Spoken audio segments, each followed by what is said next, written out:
코인베이스. 암호화폐에 조금이라도 관심 있으신 분들이라면 아마 이 이름 안 들어보신 분 없을 겁니다.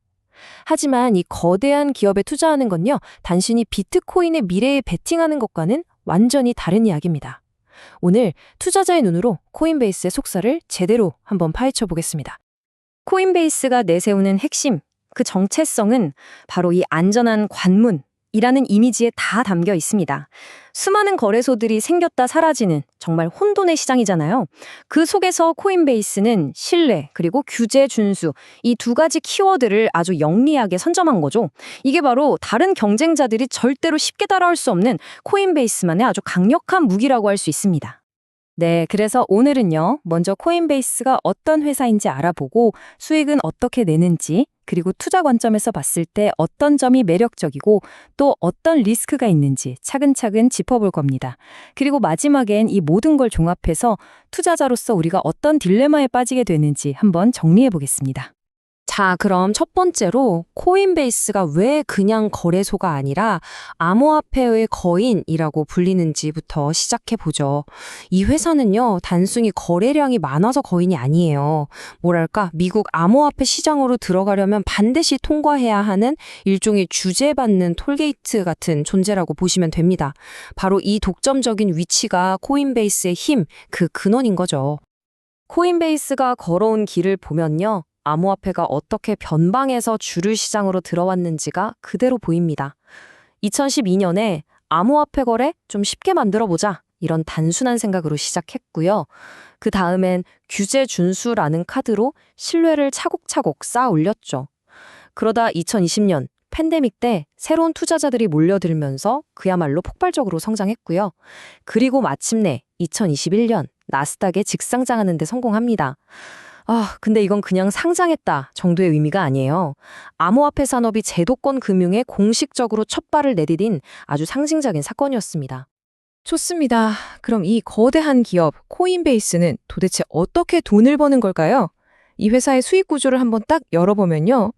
이거 좀 특이한데? 싶은 부분이 있습니다. 서로 전혀 다른 성격을 가진 두 개의 엔진이 회사를 끌고 가고 있거든요.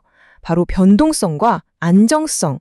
이 두 얼굴의 차이를 이해하는 게 코인베이스 투자의 핵심이라고 할 수 있습니다. 네, 보시는 것처럼 역시나 수익의 대부분은 시장이 막 뜨거울 때 폭발적으로 늘어나는 거래 수익에서 나옵니다.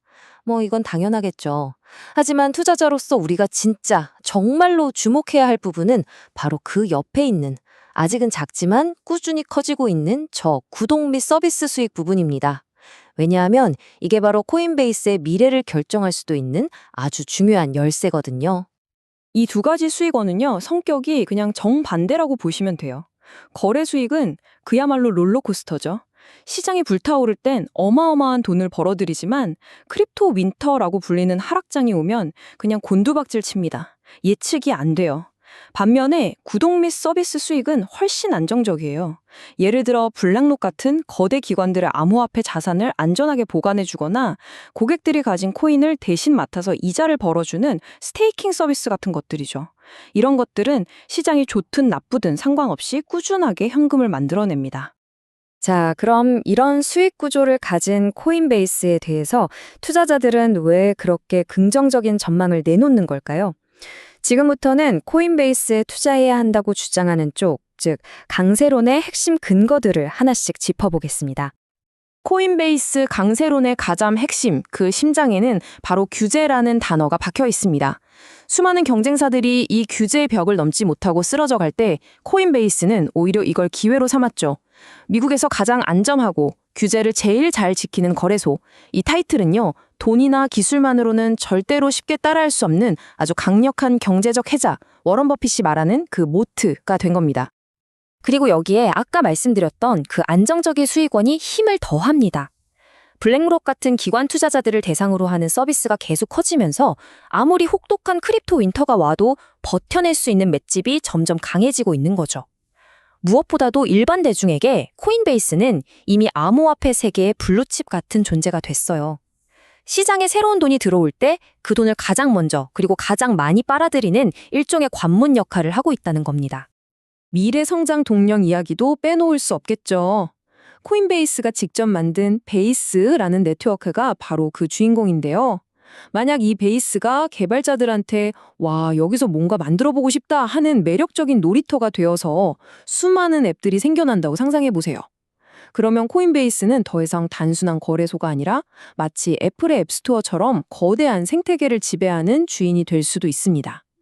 이건 기업의 가치를 완전히 다른 레벨로 끌어올릴 수 있는 정말 엄청난 잠재력이라고 할 수 있죠.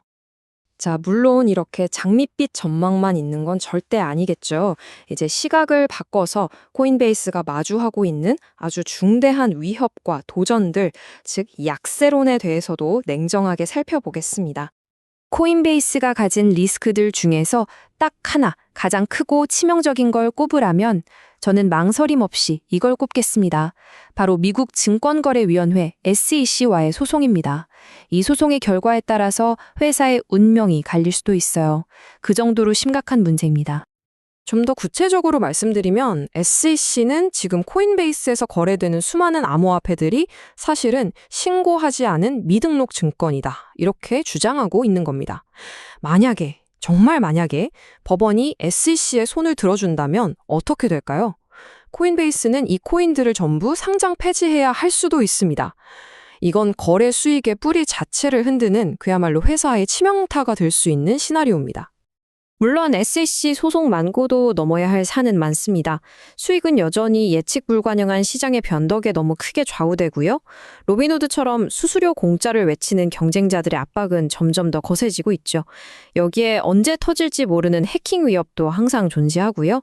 또 야심차게 시작한 베이스 네트워크가 그냥 돈만 잔뜩 쓴 실패한 프로젝트로 끝날 가능성도 무시할 수 없습니다. 정말 곳곳에 위험이 도사리고 있는 거죠. 자, 지금까지 강세론과 약세론, 양쪽의 이야기를 모두 들어봤습니다.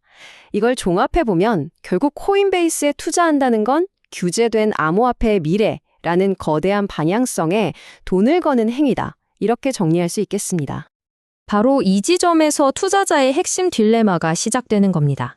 한쪽에서는 규제라는 누구도 넘볼 수 없는 강력한 성벽과 점점 커지는 안정적인 기관 수익을 보면서 미래를 낙관합니다.